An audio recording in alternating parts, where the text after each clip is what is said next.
Three. Karan is in the building. I have not seen Julie, but we've got a quorum, so we'll go ahead.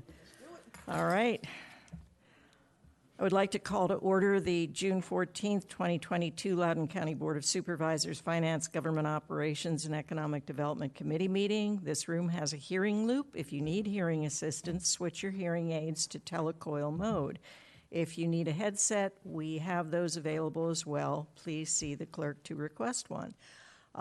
In case we're still going at 7, we will break at around 7 p.m. so the committee members can get dinner if they would like to. Committee members will have 3 minutes to ask questions for all items with as many rounds as we need. So we're going to go to adoption of the consent agenda. The proposed consent agenda is as follows. Item 2, award authority increase, Microsoft Enterprise License Agreement, which is countywide. There is staff on WebEx if needed.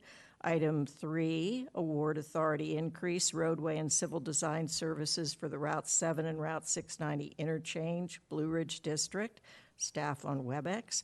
Item 4, award authority increase, construction support services for the new Loudon County Courthouse, Leesburg District, staff on WebEx.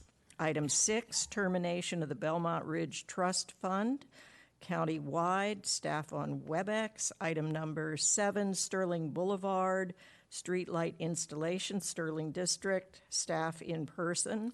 Item 8, establishing a Metro Rail garage reserved parking rate, Ashburn and Broad Run districts, and we have staff in person. I will move the consent agenda. Is there a second? Second by the Vice Chair, Matt Letourneau. Any discussion on any items on the consent agenda? All in favor, please say aye. Aye. Any opposed, say nay. And Julie, we just are voting on the consent agenda. Aye. Okay. All in favor, 4. None opposed, so that will pass 4-0-1 with Supervisor Sains off the dais. But in the building, right? But in the building. Yes, he is in the building. We're now moving on to the information item. Item 1, the monthly Department of Economic Development report. There is no presentation, but we have Buddy Reiser. Welcome. Thank you. And Siobhan Siobhan. McFadden and Dana Hammerschlag are here as well. Good evening. As we close the books on FY22, I'm happy to report that DED has comfortably surpassed all of our key metrics once again this year. We expect our final numbers to include more than $5 billion in new commercial investment and over 6,000 announced jobs. That's the largest job number in 4 years and the second largest of the past decade. The rising costs of goods and labor and the tight labor market continue to be a challenge for our businesses. Inflation was at an 8.6 annualized rate in May. That's the highest level in 4 decades. This is squeezing many businesses as prices of their inputs are rising faster than they can raise their prices to charge customers. To combat that, you've probably heard the Fed is raising interest rates, which of course impacts loan rates. The average rate for a 30-year fixed mortgage was above 6.5% today, or about double the rate you could have gotten a year ago. And DED is back on the road for business development purposes. Over the past month, we've attended Hannover Messe in Germany, the RSA conference in San Francisco, the Automate conference in Detroit, and the Site Selectors Guild Summit in Alexandria. I would call all those trips successful as we continue to grow our pipeline to diversify our clusters. And before I turn it over to Siobhan and Dana, I'm happy to take any questions. Any questions for Buddy? All right, Siobhan, Dana, good to see you both. Good to see you, Madam Chair. Just wanted to start off by saying we have a very enthusiastic group of commissioners. It's always great when you have volunteers that really want to get involved and lead and learn and have a desire to serve. At our May meeting, we got a briefing from the USTA Mid-Atlantic team on the upcoming project in Loudon and a briefing from DED on small business and entrepreneurship. Spurred great conversation. We're really interested in participating and supporting that project as much as possible. As you know, we have 2 ad hocs on the way. We are currently building out our small and minority business-owned ad hoc. We have identified the leadership for that ad hoc. We've got, a very enthusiastic group of people identified for it. It will comprise of both EDAC commissioners and people that aren't on the commission to make sure that we have the appropriate breadth of knowledge and diversity that we need so that the ad hoc will reflect the work that the ad hoc is going to complete over the next few months. We also are continuing to work on our Zora ad hoc, and Dana, our vice chair, will give an update on the Zora ad hoc. Good evening.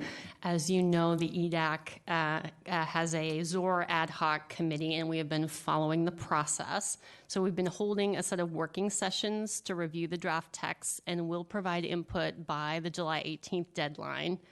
As you know, there are lots of voices in this process, as there should be in any good public process, and our focus as the EDAC ad hoc is specifically on the long-term economic growth of the county and the expansion of the commercial and the industrial tax base in particular. And so with that in mind, we continue to focus on 4 themes for our feedback. The first is consistency with a comprehensive plan. The second is optimizing the potential of the urban policy area, redevelopment and infill, especially around Metro.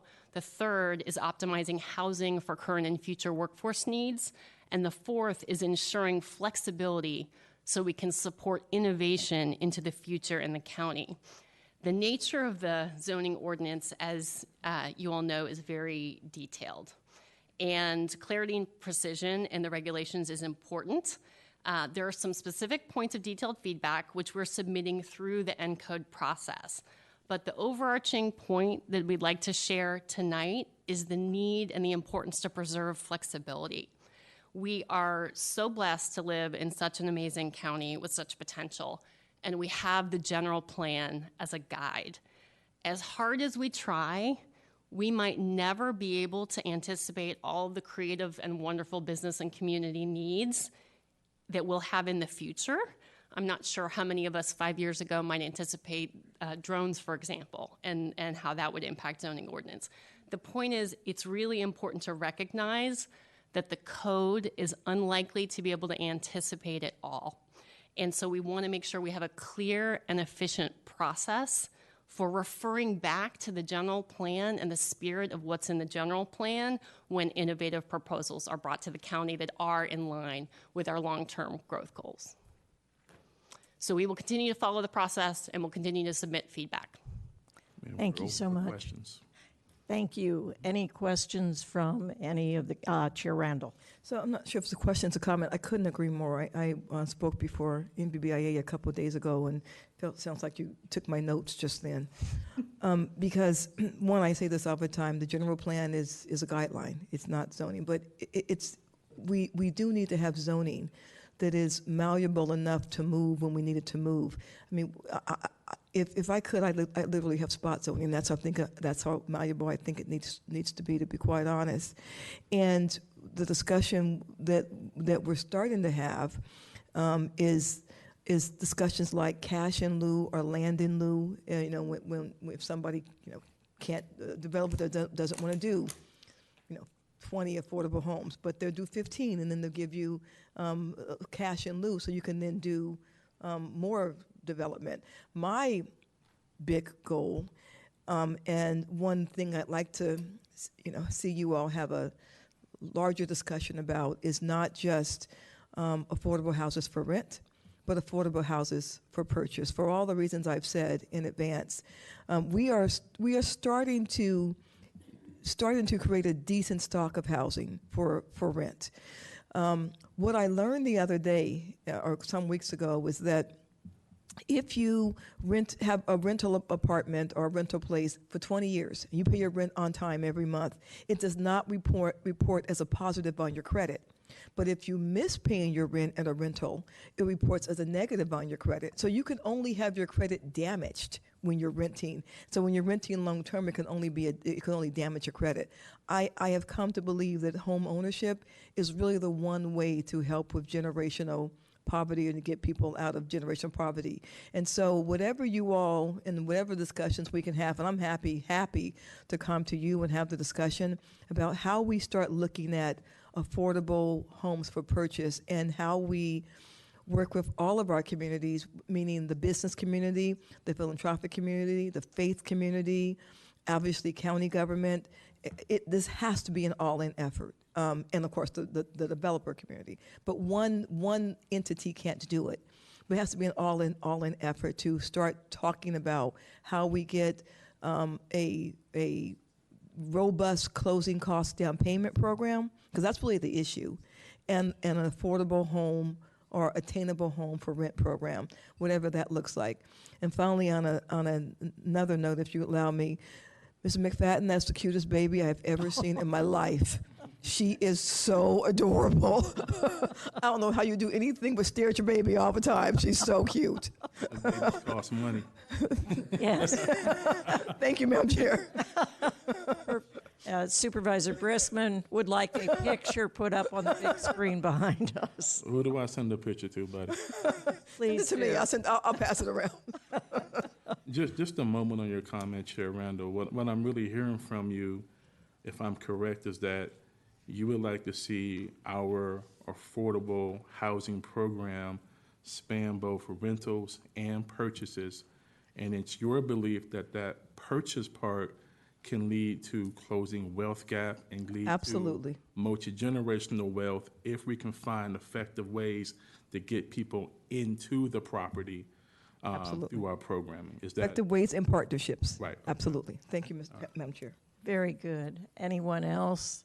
And Supervisor Glass, thank you for joining us, and you are always welcome to ask any questions if you would like. Okay. All right. No further questions. Thank you. Excellent job. All right. We're now going to move on to our action items. Item 5 is the November 2022 bond referendum countywide. There is no PowerPoint, but in person we have Nikki Spate and John Sandy. Do you all want to give any report to the committee? Good evening, Madam Chair. I will just give a brief opening on the item. The item is for the November 22 bond referendum. That item presents the recommended questions to appear on the November 2022 bond referendum for county and school capital projects, which have been identified for general obligation bond financing in your adopted CIP. The projects are for FY23 and FY24 years of the CIP, and in order to use the GO bonds which you've approved in the CIP, these projects need to be approved by the voters on a referendum. So this is the process to facilitate that. Table 2 of the item lists the projects and the amounts which are consistent with the adopted CIP, and the recommended questions are included in the item as well as attachment 1, and they can include the consistent flexible language that we've included in the previous years to allow for use of GO proceeds in a more flexible manner. And the recommended bond referendum totals about $394.3 million. And I don't have any other updates for the item, and we can take any questions. All right, questions? Vice Chair Letourneau and then Chair Randall. Oh, no, I didn't mean. Oh, okay.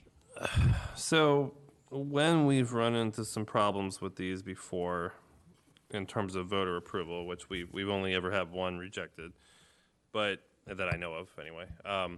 But it's been because the questions are sort of geographically specific and sometimes don't draw support throughout the county. So what kind of caught my eye here is we have 2 questions that specifically mention just one project. The second question mentions the Round Hill Station replacement, and I'm probably a little less concerned because usually most people still vote for fire rescue, let's hope, no matter where it is. But the second question only mentions the Western Loudon Recreation Center. Now, the one time we did have a question rejected, it was a recreation center, and I think a lot had to do with the name Broadlands that was associated with it, and we are just now building that same facility with a different name. But are we concerned at all on this question specifically? First of all, the $66,593,000, is that basically what the cost is for what we're selling on Western Loudon Rec, or is there any other PRCS or community center, whatever sort of projects associated with that number? The Western Loudon Recreation Center is the only Parks and Recreation project in that FY24 period that's receiving general obligation bond financing. So at this time, that's the only project appearing on this referendum. I know it's our sort of tradition to separate public safety with recreation, but we don't have to do that, right? We could potentially combine the middle two questions.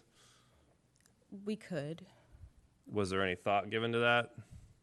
No, we have typically kept them separate by functional area. We did not anticipate that there would be any issue with them being specific geographically. We have not typically had any issues with fire and rescue or public safety in general. And to your point with the recreation centers, we did just in 2016 have the Ashburn Recreation Center, which was on referendum as Ashburn Rec Center, and it passed. It did. So this did but not. I don't know if anybody else up here knows this, but the Dulles South Recreation Center got 51% on the, I believe it was, on the referendum. It was very, very close because people voted against it, the rest of the county. And of course, Broadland was failed. So I do have a concern here. This is not the final passage tonight. This is going to the full board, but I may want to have a little more discussion about this to see if we should couch this a little differently. And I will look up what Dulles South Rec Center got because maybe my memory's off, but it didn't do great. So, All right. Thank you. Chair Randall. So just to add some support to what Mr. Turner was saying, some time ago, it was quite a few years ago, but there was a referendum for two schools, and the school that was proposed in the west almost went down. The schools that were proposed in the east were approved with no trouble, but the school that was proposed in the west almost went down, and so it's kind of a bigger issue about making sure everyone knows we are one county with one system of all things, and what's good for one part of the county is good for the other, what's bad is bad for the other part of the counties, which is a message that we always support and try to bring. But I do want to give some support to what Mr. Turner was saying, because it's actually happened in school referendum, school bond referendums as well. So, good points. Okay, Nikki, John, any more discussion from you guys on this point? Well, let me ask, if Supervisor Letourneau and or Chair Randall or any other member of the board wanted to combine two of these questions, what would be the best process to do that? Would that be a motion at the board meeting? Would it be an addition to tonight's motion to send this forward to the board with a recommendation for combination? So Supervisor Umstattd, Yes. if I may, Yes. I think if there is a desire from the committee to combine the questions, our preference would be to have the committee do that and then forward it to the board with the questions combined. All right. Okay. So I don't think, if I may, Chair Umstattd, I mean, yes. over the years, we have done this differently. So sometimes the questions are combined, sometimes the questions are separated. It's not clear to me why staff has separated the facilities, the county facilities, into three separate questions. So, because I think the fire station is a separate question from the road projects, from the PRCS projects. And so I think you could go with two questions if you wanted to, unless there's a legal reason why they've been separated, of the school question and then the county question, if the board wanted to do that or the committee wanted to do that. So if I made a motion and then accepted a friendly amendment from either Supervisor Letourneau or Chair Randall to combine questions, should that motion also direct staff to go to the county attorney for his advice on whether we're pursuing a legal process? We can certainly do that. I'm not aware of why there would be a legal reason to separate the county facility into three separate questions. Staff should speak for themselves, but my understanding is they propose a separation just because it's different departments and functional areas, but we haven't always done it that way. Nikki? Yes, I agree. We are not under any impression that we have a legal requirement to do so. We just have, over the last several years, separated them by functional area, but they could be combined. All right, well, let me let Supervisor Briskman jump in, and then back to Vice Chair Letourneau. So I guess I would just say it does seem odd to me that you would combine a fire station with a recreation center. They're two completely different things, and if I were a voter, I think it might be difficult. Like if I didn't agree with the fire station, but I agreed with the rec center, what do I do? I mean, I'm forced to vote yes on something that I may not agree with, and vice versa. So I'm actually more comfortable with the way staff has it written out in separate questions. Okay, all right. Supervisor Letourneau. Yeah, I just wanted to update. So thanks to Tom. So the Dulles South Rec Center got 52.9%. So it did not pass by a lot. It squeaked by, but we ran a campaign for that, like a get out the vote campaign in my part of the county to try to drive the turnout up to support that. And I think if we hadn't, it would have failed. Let me ask a question to staff. What's the timeline here for having to make this decision? And the reason I'm asking is I would be a little bit interested in what our Western Loudon supervisors think. Maybe I'm overreacting. Maybe they don't feel there is a problem here with this. So what is the... So at the absolute latest, we would need to have board approval at the first meeting in July. There is a timeline of 81 days for the county attorney. So we don't have to much submit. time. Okay.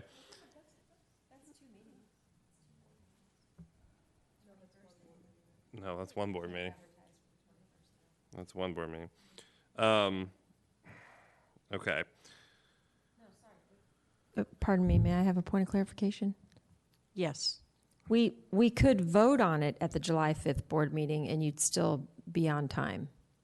Yes. Okay, thank you. Yeah, but that's all right. Anyway, yeah. So that's a tough one. I mean, for me, if it's a non-essential county facility that goes out on bond referendum and it fails, I don't think we should do it, and I will then personally withdraw my support. All that said, what we're asking for here is not approval to do the project. It's approval to finance the project a certain way.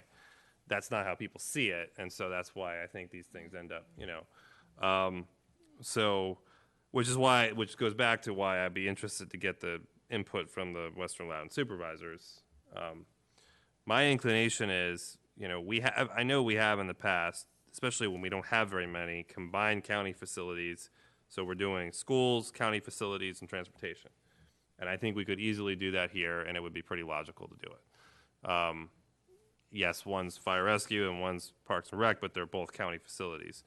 And these are the only things we're considering. So that's probably initially my preference. And so if you want us to act here on it, that's probably what I would do. And then I would want to talk to Caleb and Tony before we go to the final board meeting. So your preference is that Finance recommends a combination. Are you looking at? I would combine this middle two questions into one question that's on just county facilities. All right. Let me try to get the main motion passed, and then I'll make the main motion, presuming there's a second. Then if you want to make a motion to amend, because we have some disagreement on the committee, and we'll see if the motion to amend for combination passes. Okay, I'm going to read the draft motion and move it. I move that the Finance, Government Operations, and Economic Development Committee recommend that the Board of Supervisors adopt the resolution of the Board of Supervisors of the County of Loudoun, Virginia, requesting the Circuit Court to order a special election on November 8, 2022 on the questions of issuing not to exceed $394,252,000 in general obligation bonds to finance public improvements as presented in Attachment 1 to the June 14, 2022 Finance, Government Operations, and Economic Development Committee meeting action item. Is there a second? Second by Supervisor Briskman. Supervisor Letourneau is consulting. I'm actually, Madam Chair. But we have Chair Randall. So I'm just checking to make sure that, is that date correct? The date of, November 8. yeah. I'm just, Yes. yes, it is. Okay, yeah, it November is, 8th 's okay. correct. The first Tuesday after the first Monday. Well, yeah, because the first month is the 31st. Okay, thank you. Just want to make sure. Okay, we have a motion and a second by Supervisor Briskman. Supervisor Letourneau, did you want to? Yeah, I'll make a friendly amendment that the second and third questions be combined into one county question. All right. Is there a second? I'm going to take that as a regular amendment. Is there a second to that amendment? I will second that. All right, One seconded. discussion. Friendly, doesn't Well, But she just said, I, have to approve it?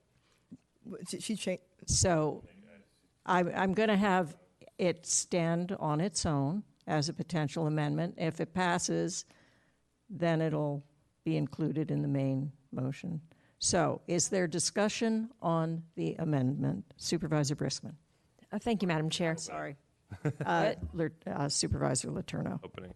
Yeah, I want to have further discussion about this with the two supervisors who represent the West.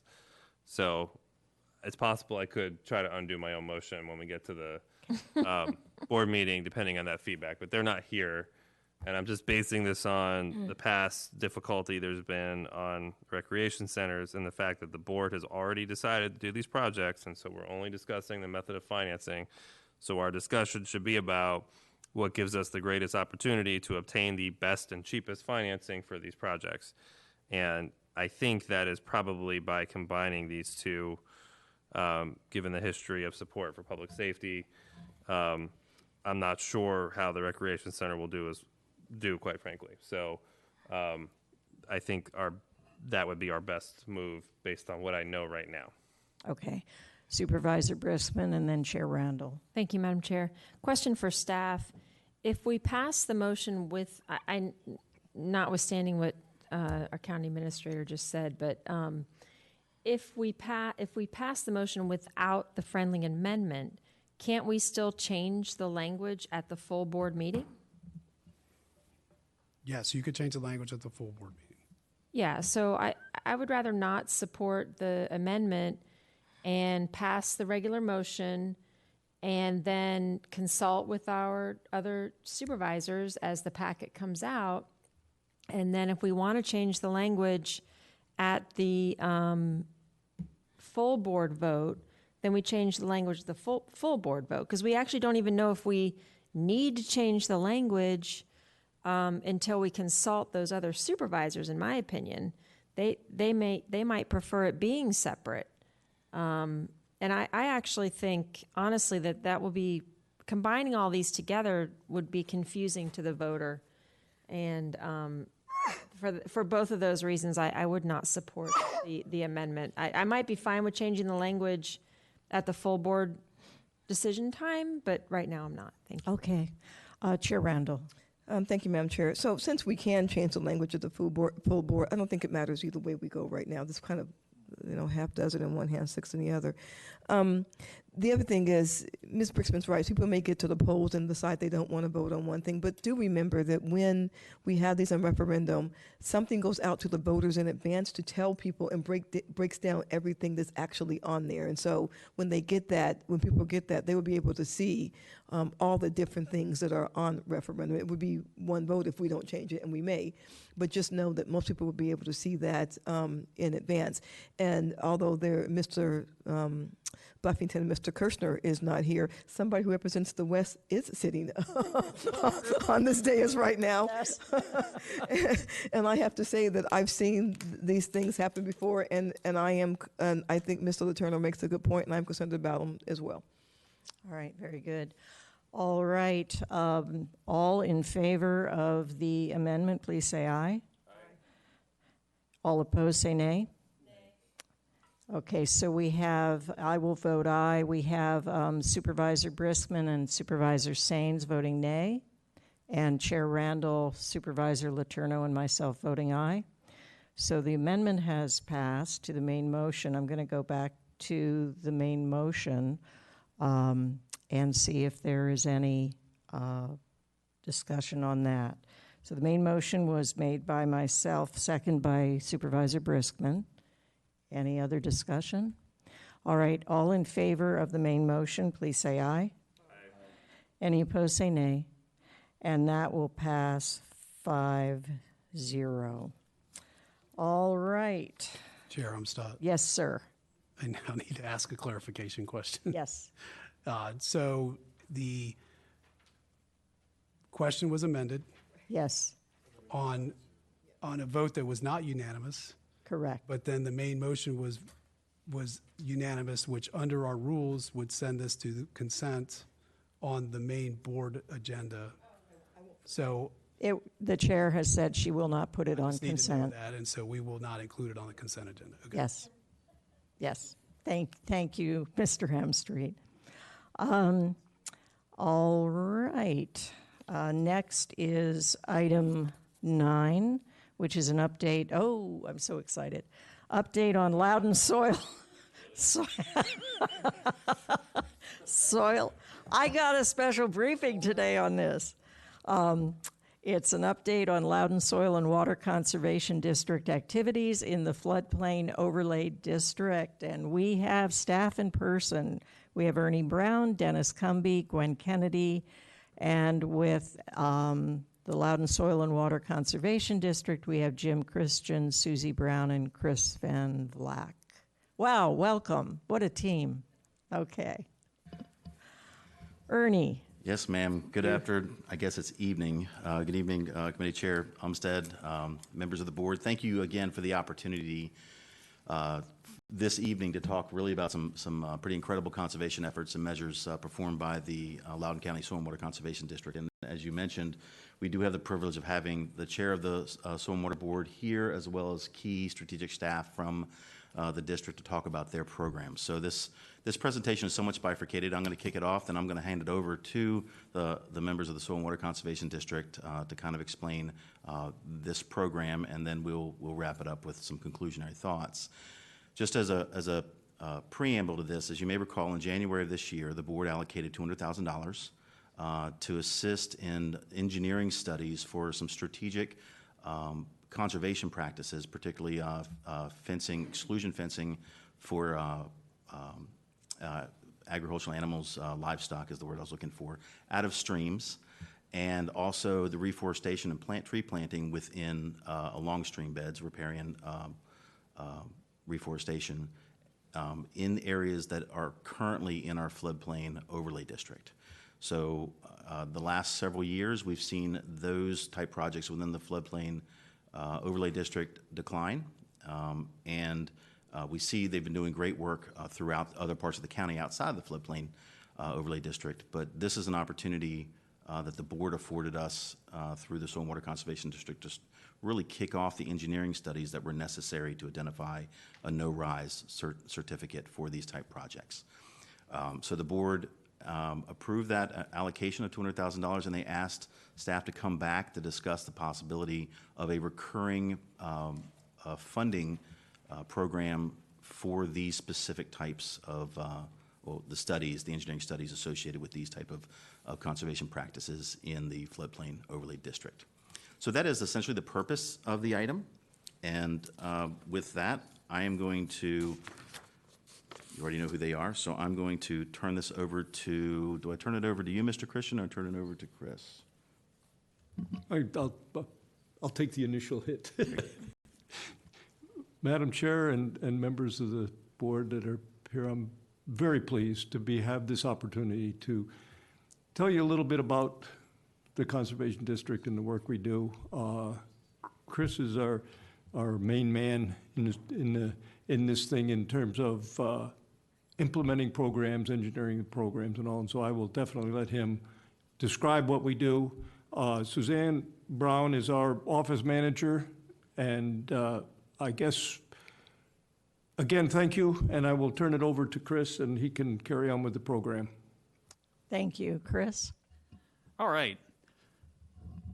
What I'm going to do is just give you all a sort of an overall view of what we do, which will hopefully further clarify why you all generously provided us with $200,000 for floodplain engineering studies.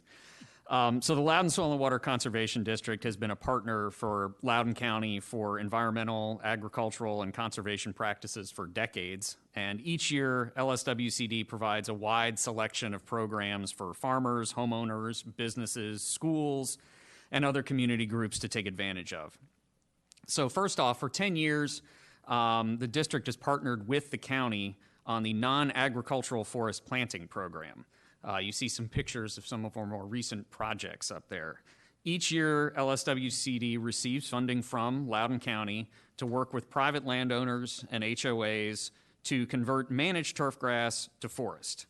And just this year, LSWCD has worked with communities such as Big Spring Farm, Big Spring, and Willisford, along with several individual homeowners to create over 7 acres of new forest.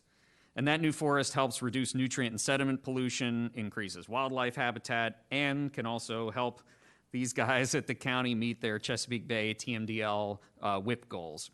So the $200,000 that Loudon County provided to us at LSWCD for engineering costs have allowed us to once again start offering funding for those riparian buffer plantings that fall within floodplain.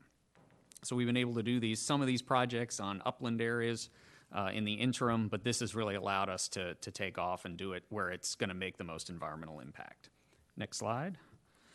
So Loudon SWCD has also allocated a record $1.8 million to work with Loudon farmers to install conservation practices on their farms this year through the state-funded Virginia Agricultural Best Management Practices Program.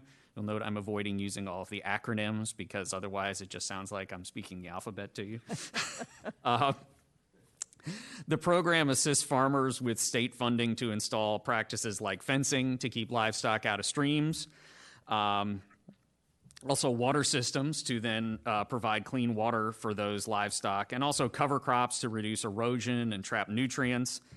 And then also riparian buffer plantings. So those same forest plantings that we can do in suburban areas and with HOAs, we also do in agricultural situations. Next year's state budget looks to actually provide us at LSWCD with another record $2.4 million, and that will go directly to our cooperators, our farmers and our landowners to implement these practices, so these voluntary practices. And again, to plant and install and protect our local streams as well as the Potomac and the Chesapeake Bay.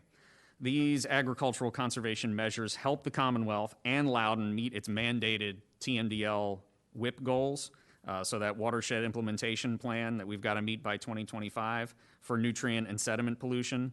And again, the $200,000 that you all provided us has allowed us to work with farmers that we haven't been able to work with over the last 5 to 6 years because of the floodplain ordinance situation. So that's really allowed us to do some additional work.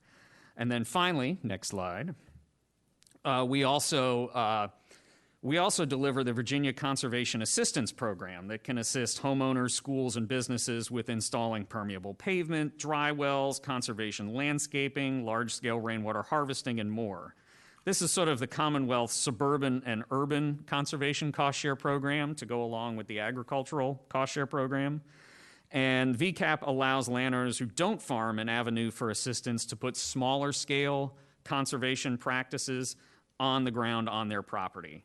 And again, you can see some of the practices we've actually installed here in Loudon.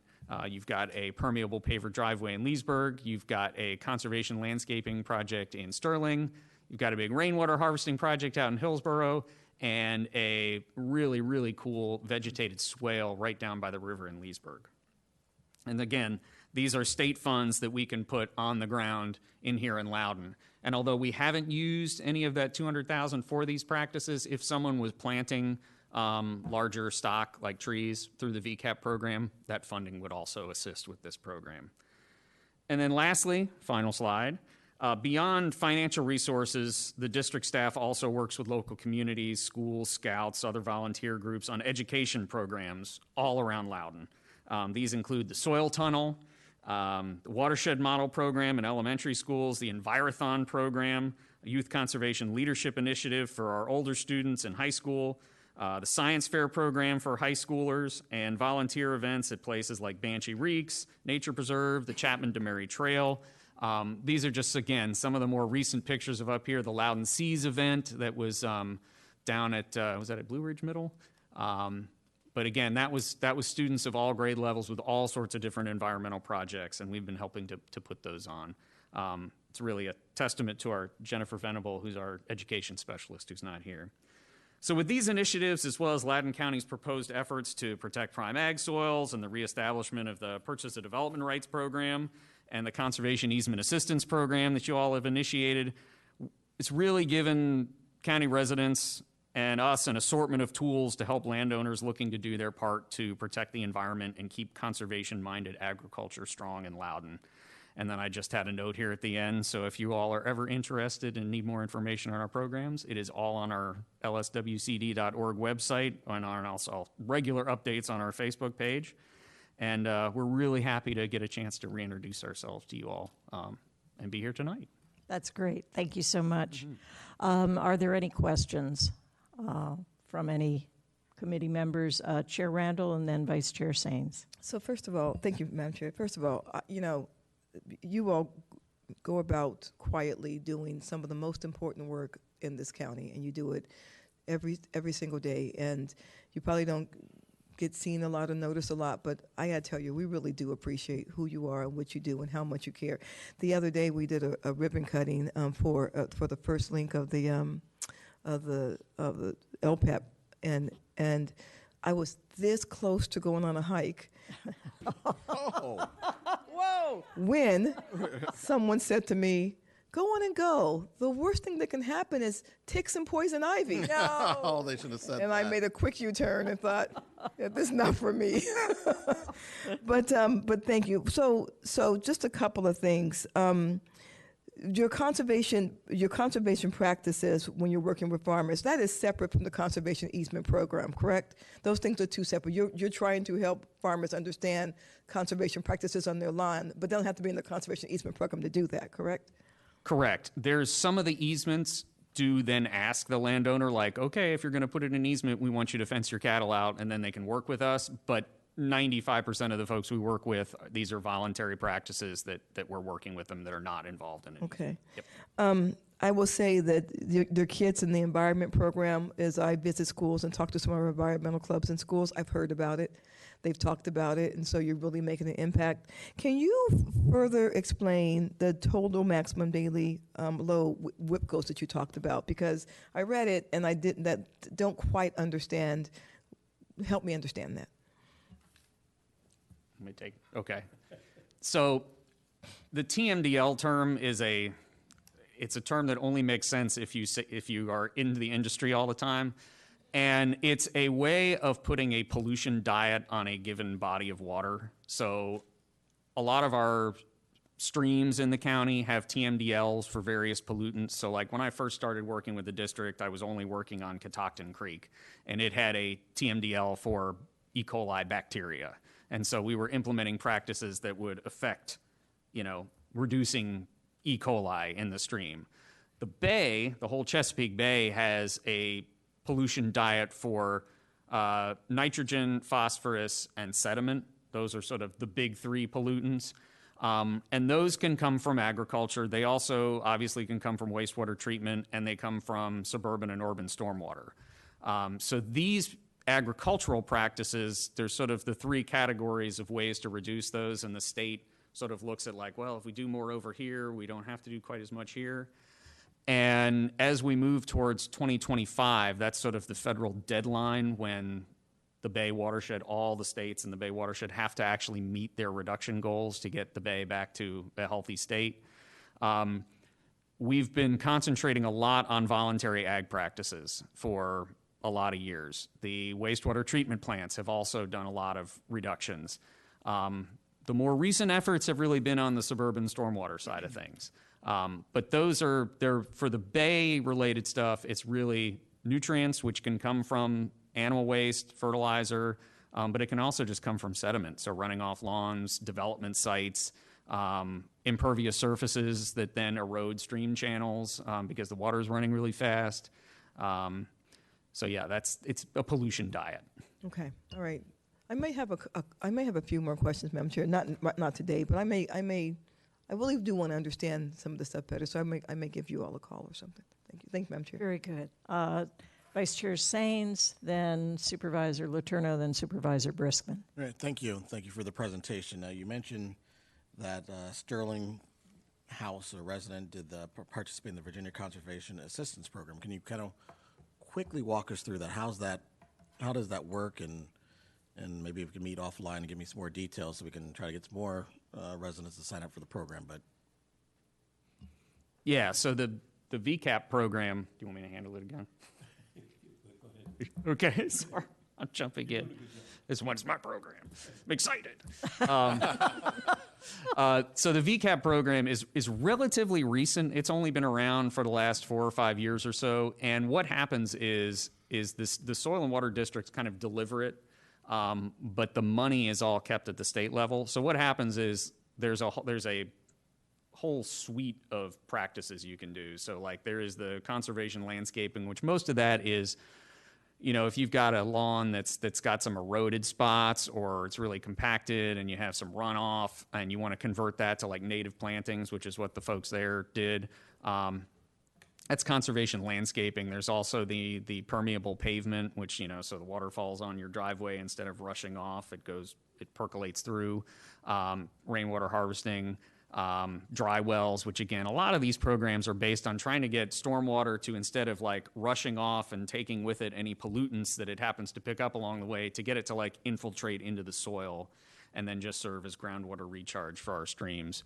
But as far as how folks sign up, we advertise it on our Facebook page and in our outreach materials, but folks would contact us and we would come out and do a site visit. A lot of times they contact us with kind of an idea of what they want to do, and then we kind of see if it fits into one of the program offerings. They'd put together an application, they'd get an estimate from a contractor, and then we send that down to the steering committee in Richmond, and they kind of rank out all the projects they get from around the state that month, and then they'll approve the ones that rank out the highest, and then the folks are free to then install the practice and then keep it functional for 10 years. And usually it's a cost share. So with most of these, they're getting like 75% of their costs reimbursed up to a maximum amount. So like for the conservation landscaping, the maximum reimbursement is $3,500, and that's based on how much money they pay out of pocket. So if they spend $10,000, they're still only going to get $3,500. Okay, thank you. Very good. Supervisor Letourneau. So this is probably more for staff. The $200,000 that went to the Soil and Water Conservation District before is mainly because of the sort of mess we've created for ourselves on the floodplain ordinance, right? They were doing engineering studies. It does fund specifically those engineers. So staff is supposed to be bringing us back some sort of plan to deal with that. Yes, sir. Right? Mm-hmm. So why would we sort of go ahead and fund on a reoccurring basis something now without having seen what that plan is or what the need may be for that type of analysis? Certainly. If I could maybe go to a couple slides ahead, just show the activities, because I think it speaks to your point, your question, Mr. Letourneau. In front of you, you have 8 projects that essentially are in the hopper to be installed, a direct result of the funding that the board provided. Because of you see the costs associated, the 10,000, 7,000, 6,000, those numbers, those are costs for the engineering studies that are necessary to actually implement those conservation practices. Absent that funding, they would not be moving forward. So what staff needs to have is a data a data dive into these projects and probably another, it goes by growing seasons because of the nature of the replantings. We need to have a couple growing seasons of these types of projects so that we can actually refine the BMPs that would automatically, if I could use that term, automatically meet the no-rise certification. So we do need to have the data set in order to be able to refine those BMPs, which is what we're going to be bringing back to you. We need at least 2 growing seasons, potentially more, to be able. But what you're showing us is not even 100,000. It's probably. It's not. 70. So what about the other 130? So what we're proposing to the committee this evening is an up to $200,000. That's a reimbursable amount, and then if it's not spent, it would be swept back into the general fund.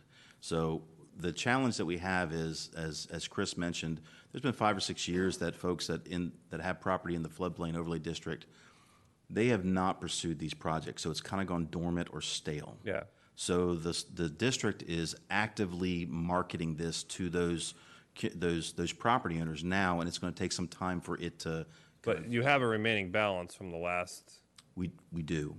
Okay, so you're going to be able to cover some semblance of projects there. I guess what's hanging me up on this item, it's not the idea of doing it. Sure. It's why are we going to commit to a certain amount in the 24 budget now instead of just forwarding the item to the 24 budget when you're going to have a better idea of what you're actually going to need? Like, why would we commit in June, a year and a month before the fiscal year, to put money in the budget? It just seems very backward to me. So you actually hit the point. That is actually staff's intent, is to they have the $200,000 now. That will get them through this through the 24 budget process.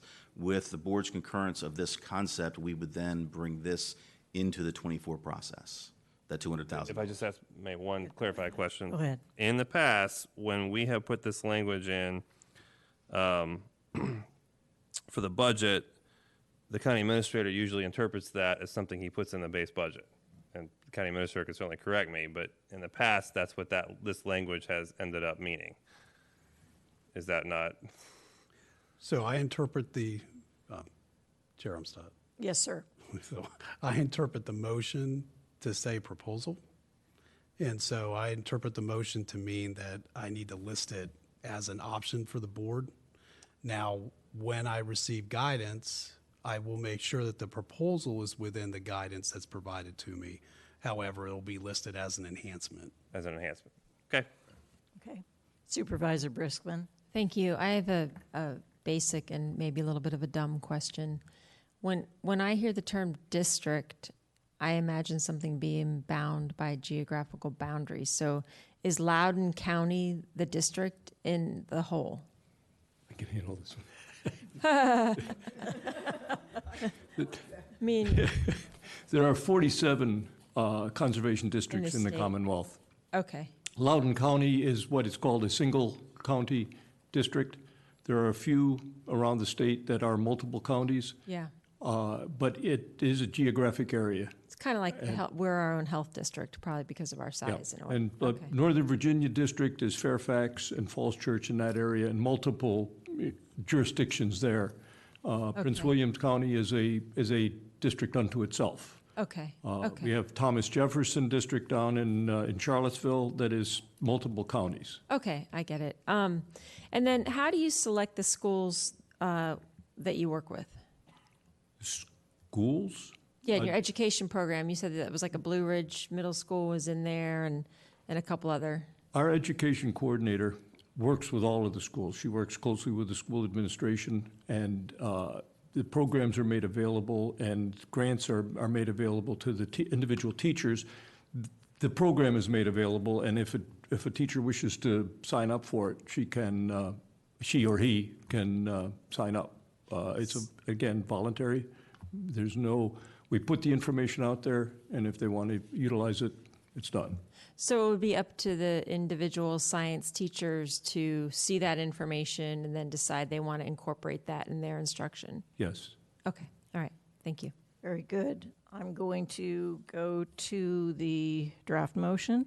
I move that the Finance, Government Operations, and Economic Development Committee recommend that the Board of Supervisors direct staff to include as part of the FY 2024 budget development process a proposal to allocate up to $200,000 in recurring funding for the Loudon Soil and Water Conservation District for the purpose of funding engineering studies required for conservation practices implemented within the Loudon County Floodplain Overlay District regulated floodplain. Is there a second? Second. Second by Chair Randall.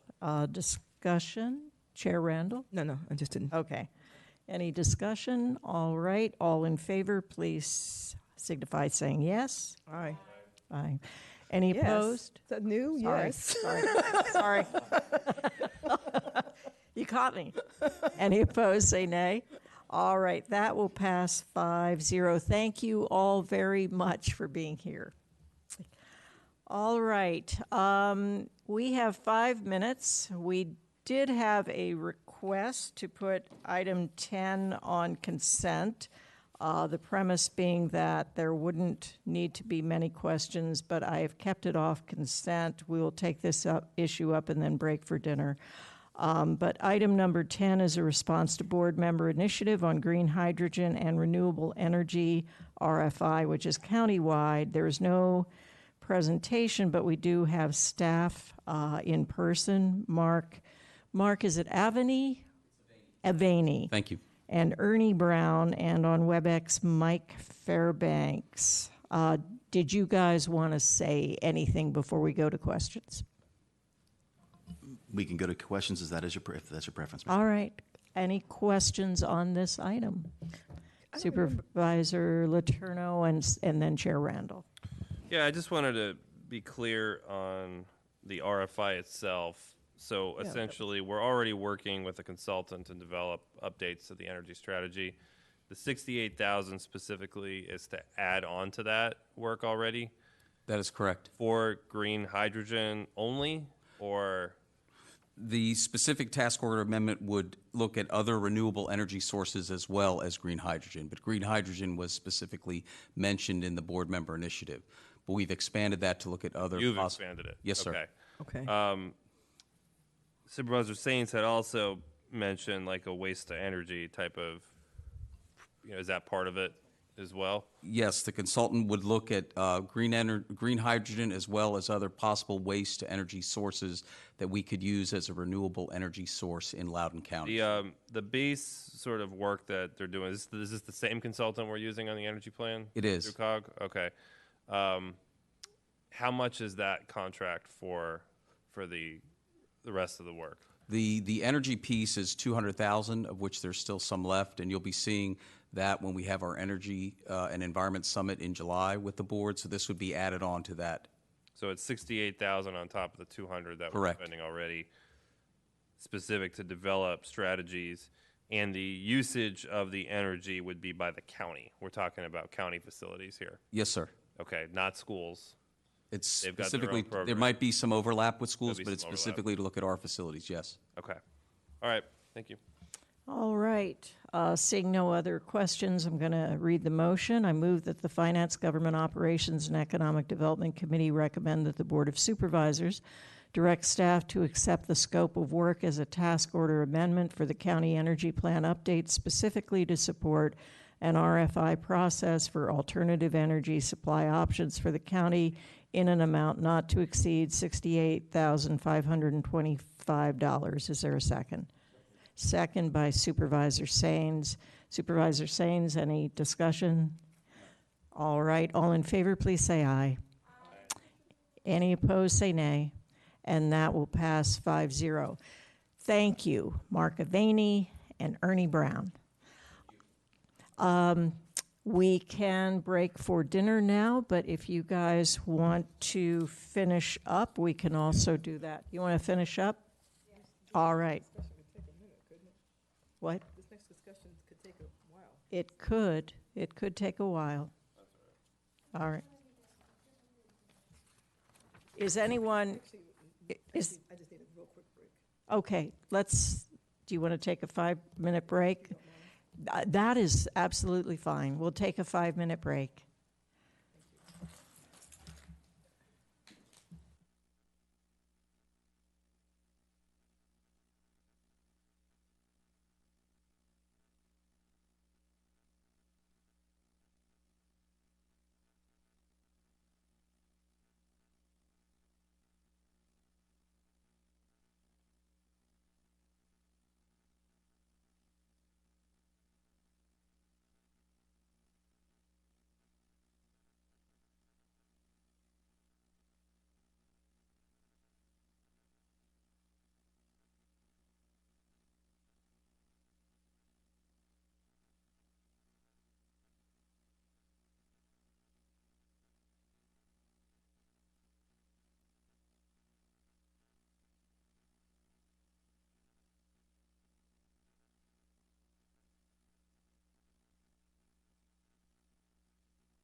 11, the final item, FY 2024 Budget Development, Loudoun County Public Schools Revenue Sharing Approach. And Caleb and Megan, do you Hello. all have a presentation for us? We do. Thank you. Wonderful. Item 11 discusses the budget process and revenue sharing between Loudoun County government and LCPS.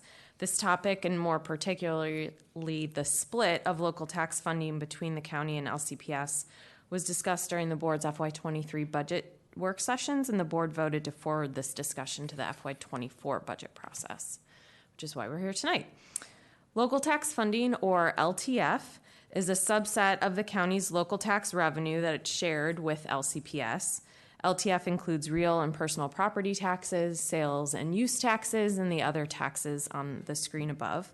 LTF does not include program-generated revenue like recreation program fees or state and federal grants. Because the county has been a high-growth locality for many years, LTF increases year over year based on the real property tax rate somewhere between the current rate and the equalized rate. Because the county's revenue grows annually, the board's budget development process is based on the year-over-year change in local tax funding, or variance. This chart is meant to depict that the proposed budget includes a base of the prior year's LTF, or the purple bar, and that the board really only deals with the incremental increase, or the yellow bar, during the budget process. And while LTF is comprised of multiple revenue sources, the primary revenue source is revenue generated by the real property tax rate. Because real property is the largest component of LTF, the board's budget process focuses on the impacts of increasing and decreasing the real property tax rate by a half penny or a full penny. So for example, in FY23, 1 penny of the real property tax rate was approximately $12 million. So this flow chart is meant to show how staff develops real property tax rate recommendations during the budget development process. So when the budget development process starts in the July timeframe, all county staff know at that time is the approximate needs for debt service and capital projects and the county's known operating needs. So you've heard staff say before that new LTF is split between county and LCPS based on a 34-66% split after known debt and capital needs are subtracted off the top, which is represented at the top part of this flow chart. So the known county needs in this situation are set equal to 34% of the net new LTF. And from there, staff develops tax rate recommendations that would fully fund known county needs within reason. And then the 66% of LTF available for LCPS is subtracted from that total. So this chart here is the same chart, only with numbers. So in this example, what is known in the beginning of an example budget development process is that debt and capital needs are equal to $30 million, and county needs are equal to $40.8 million, or $41 million.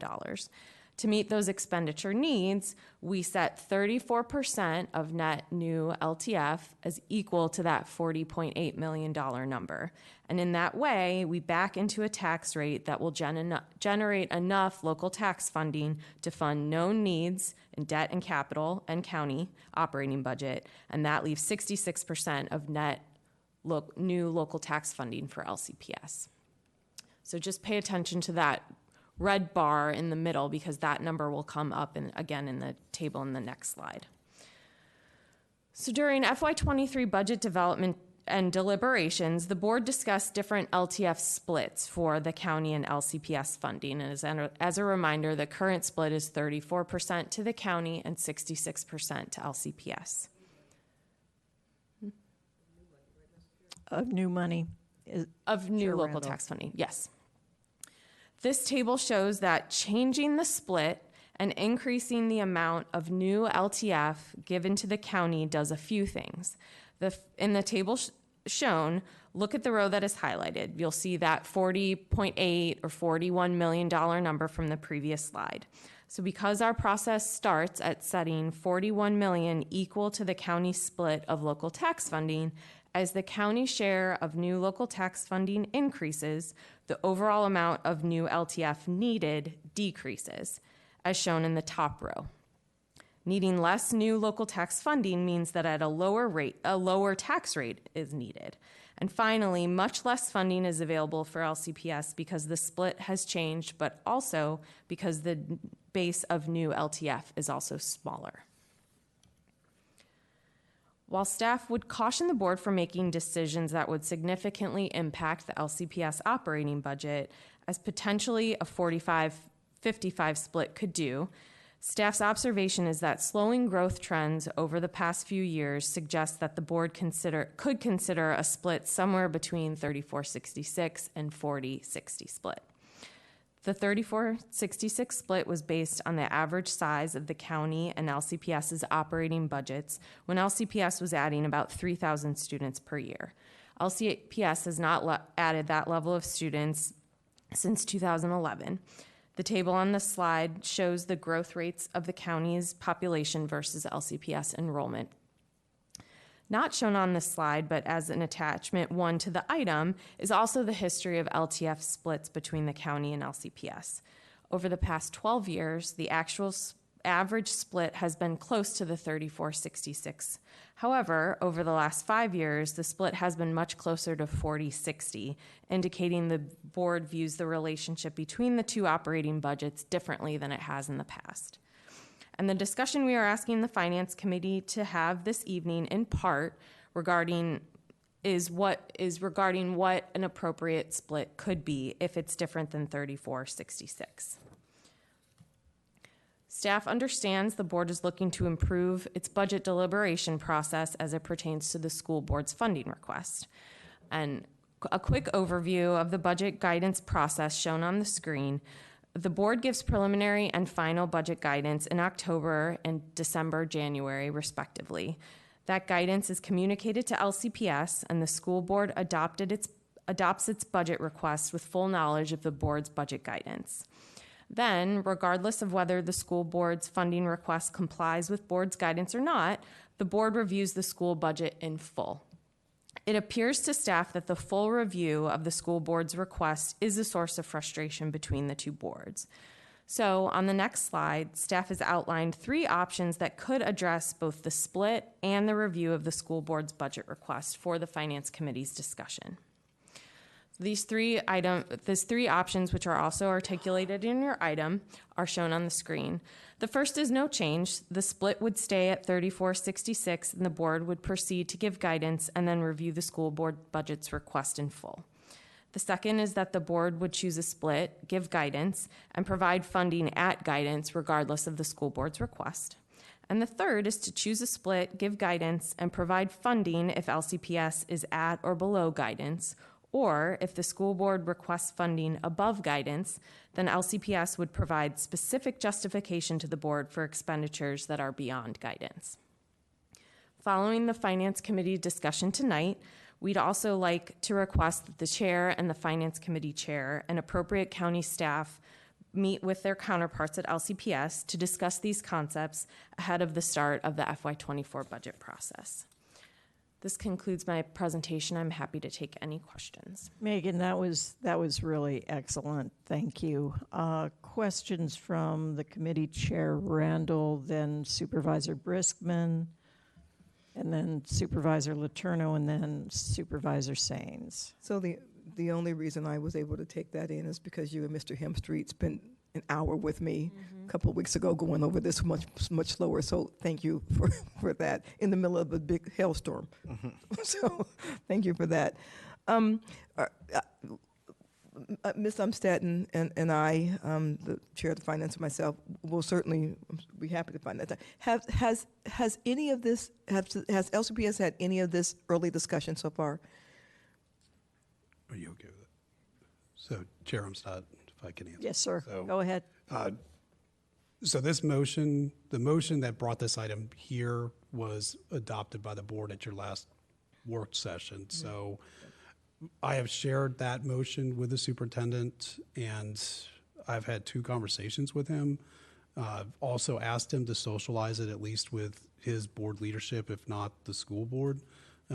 letting him know that the intention that I would have is to take this to this committee and then come back to him, hopefully with Chair Randall, you and Chair Umstadt, to have a conversation around what these options are, and or if they have a different set of options, because my interpretation of the board direction was or is that the board wants to have a different process around the budget with the school division. And so these options were also shared with him. So I also did ask him verbally, along with Ms. Burke, do they have other alternatives that they would want to offer if these are not the options that he and the school board would prefer? So we have not gotten a clear response from him in terms of whether or not they've got anything different or, slightly or modifications to what's here.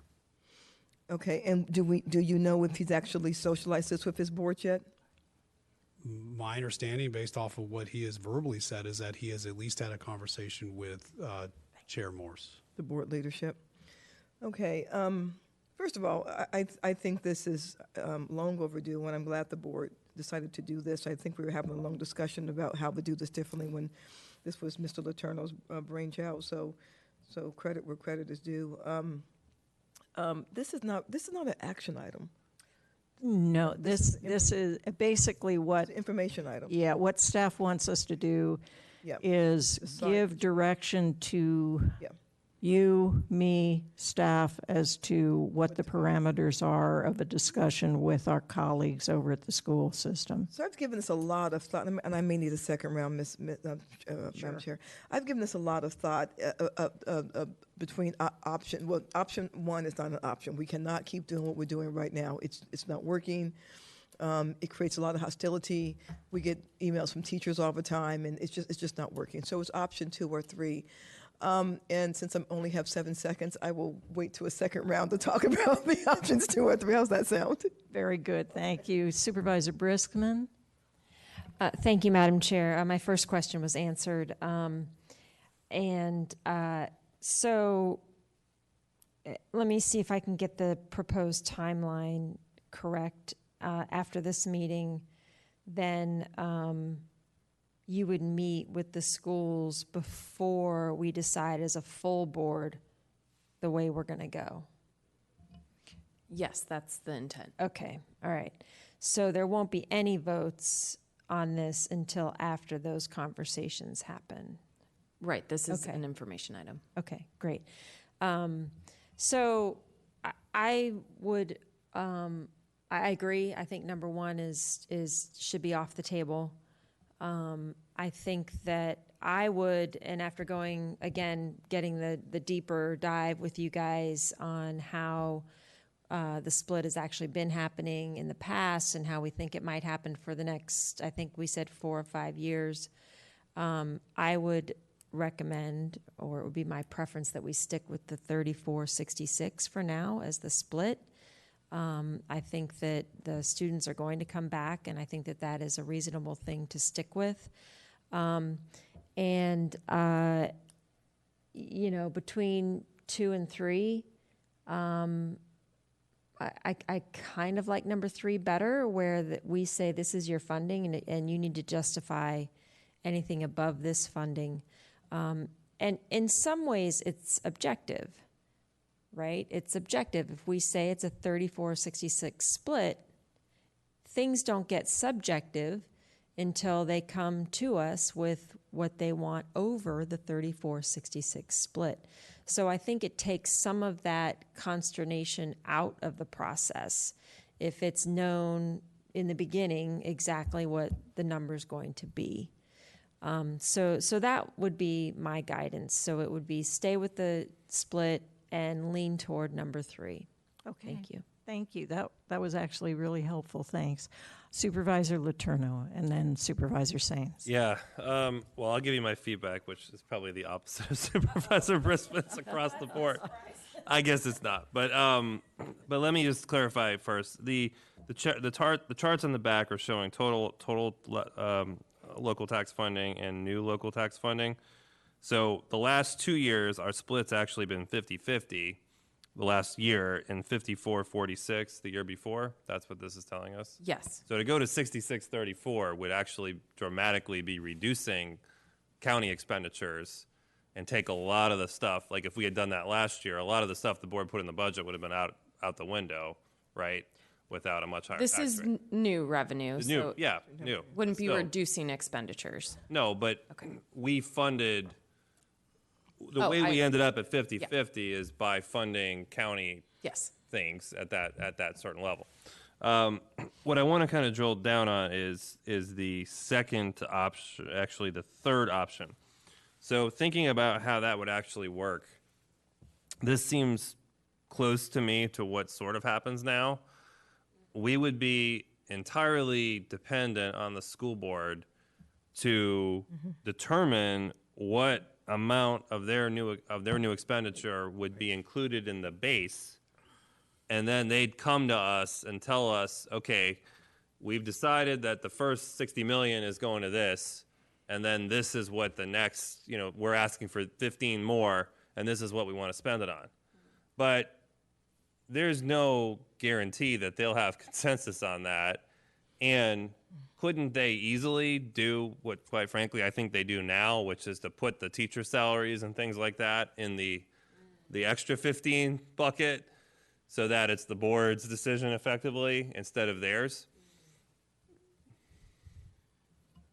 So what I would say is that these options need to be discussed more fully with the school board and the parameters around which the board could agree to just focusing on what's above guidance. So there is, of course, nuance to these decisions, and that is a reasonable concern to have about that option. Yeah, I mean, this is only going to work if the both bodies sort of commit to that process in good faith. And maybe I'm just too jaded. I just don't really see that happening because they don't want to have to go through that whole process and decide exactly what their priorities are, which we hear that every year ahead of time.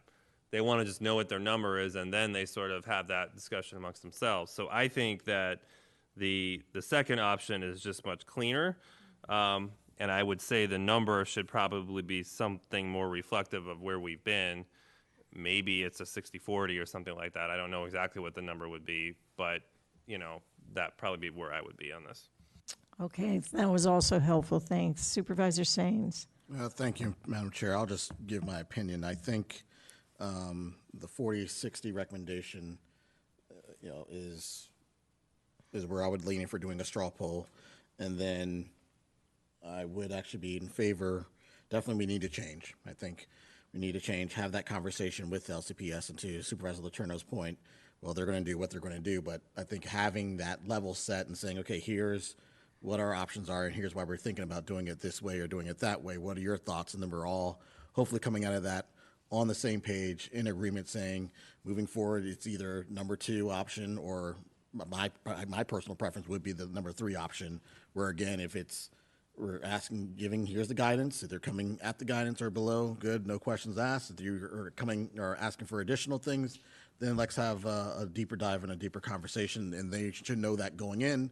If this is going to come, if the number is going to come over, then they should be prepared to have those conversations with us after we've had previous conversations. Well, the conversations you guys will be having after these discussions and agreeing to something altogether. So I would be in favor of either 2 or 3. 3 would be, my number 1 choice out of 2, but definitely going with the 40-60 split. And question for staff is, would this impact the per pupil expenditures by any chance, or if we were to change the split to 40-60? So the per pupil number is a calculation of the total budget following the adoption of the budget. So that's a prospective number, and so it depends on where the boards end up after you've gone through your process. So keep in mind, this discussion is the process as to where you start and then how you're going to evaluate the school division's budget. So the pupil funding is a calculation of the number of students, right, or the budget divided by the number of students, right? So there's no way we can answer that Answer question. that question. Okay. All right. And then last question for staff is, if you were to have the option to pick yourselves, which would you pick out of the options? Stay with what we're doing with the split, or change the split? And then which option for negotiations or conversations moving forward, which would you prefer? So this is why we're recommending that there be a meeting between the couple of elected officials and myself and the superintendent to have that conversation. As the discussion between Supervisor Brisman and Supervisor Letourneau clearly illustrated, it could be done a number of different ways. And so it really depends on what the two boards want to agree on with respect to an approach. And so if the board, for example, wanted to force the issue, the board could just say, number 2, that's it. Whatever guidance we give, that's the number. We don't care. Then if the school board wanted to have, if the two boards wanted to have more of a dialogue around the budget, then that would argue for some discussion around number 3 with respect to the split. And then the criteria that was, I think, in Supervisor Letourneau's questions that Ms. Burke answered, which is, okay, what are the ground rules then for what is in your budget within the guidance? All right. And then how do we demonstrate that? And so there's some room for dialogue there, depending on where the two boards end up following some type of conversation. All right. Thank you. Thank you, Supervisor Sains. That was also very helpful. Chair Randall. Thank you, Madam Chair. So, first of all, I would associate myself with almost everything Mr. Letourneau just said. Supervisors, I want you to consider something. First of all, I would 2 would be my option. Number 2 would be my option. I want you to consider something. I want you to consider that this past year, there was a question put to LCPS and the school board, and the question was, would you like us to would you like us to say what we're going to transfer as far as money and tell you why? Or would you just like to say, we don't want to hear nothing from you, just do the transfer? And to my shock, their response was, we don't want to hear anything from you, just do a transfer. That was the response. So LCPS providing justification for a requested amount, I just think is not something that they have shown interest in even trying to do. And I think we're going to walk right back down that same road we've been at for years of asking, what's your priorities? Can you tell us why? And all those discussions. Anything over the requested amount just leads us right where we've been in those back and forth conversations and emails from people who for some reason believe that we've done something horrible to their school. So I would rather just have a cleaner process, working with and truthfully, it almost doesn't matter who's on the different bodies. There is going to be kind of a natural push and pull between the bodies, no matter who's on the bodies, because they're asking for funds, and we're saying, tell us why, and they're saying no. And we're saying, please tell us why, and they're saying no. And then they put, no, we're not going to tell you why in writing when we ask them. So I just don't see how choosing option number 3 with B attached to it takes us out of that kind of merry-go-round that we're on right now, that I think is what's leading to unhelpful dialogue, unhealthy dialogue, confusing dialogue, and all those things. Not to mention, in 2, no matter where they're at, we will give them that amount of money. And don't forget, this is just the money that we transfer. There are also the state's money that they will receive, and other sources of money. Hopefully this year they're going to receive some state money, because hopefully the state will actually pass a budget. But that's another item. But I mean, it could actually come in higher, the transfer higher than they were going to ask for, and they still get it. So at least they know where they're starting, and they can adjust from the beginning. But I'd like to get out of this kind of back and forth with them, and I think the only way to do that is with item number 2, or option number 2. Thank you, Madam Chair. Thank you. Before I go to Supervisor Brisman, Madam Chair, do you have any preference on the percentage split? I do think I like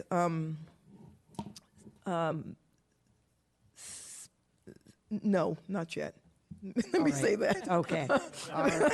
All right. How about I go with no for now? All right. Okay. All right. Supervisor Briskman.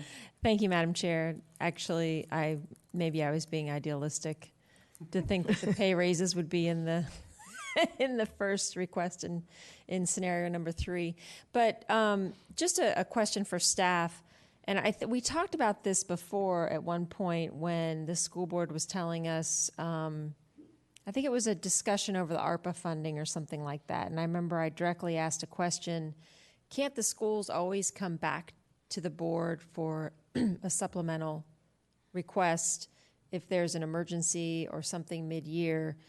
In other words, they can always come back and ask for money if they need it. Is that not the case?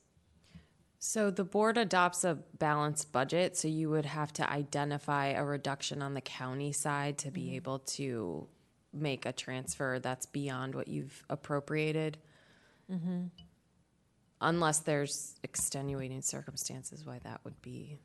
Okay, maybe I was confused by that, but sure. that would, in the case that they could do that, which I think they could, and we usually do have fund balance,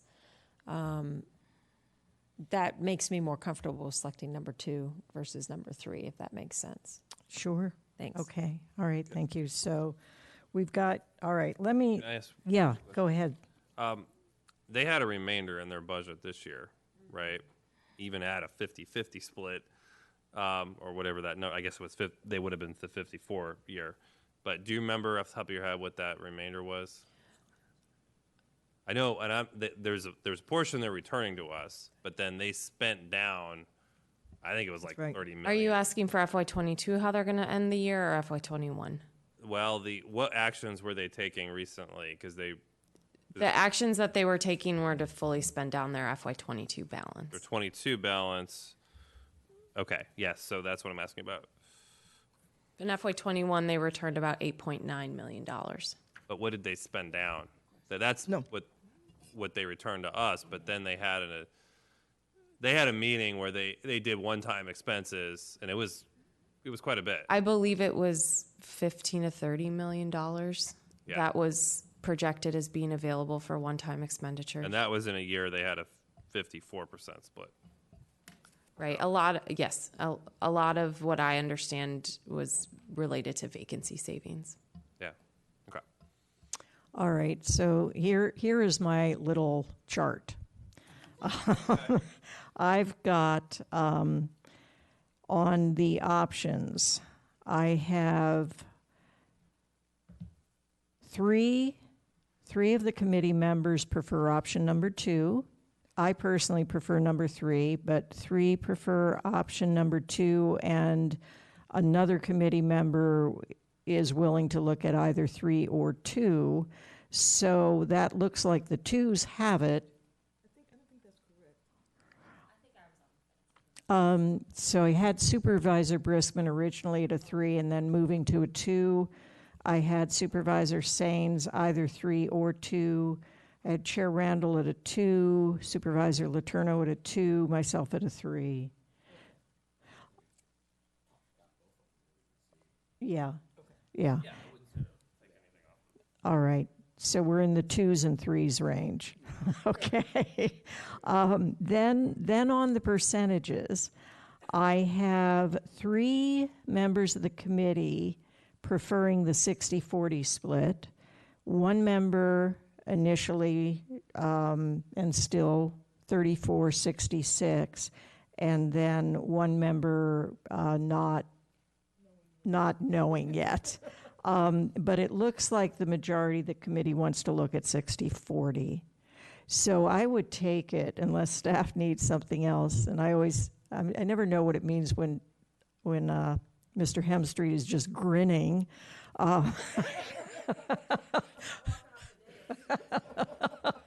That is good.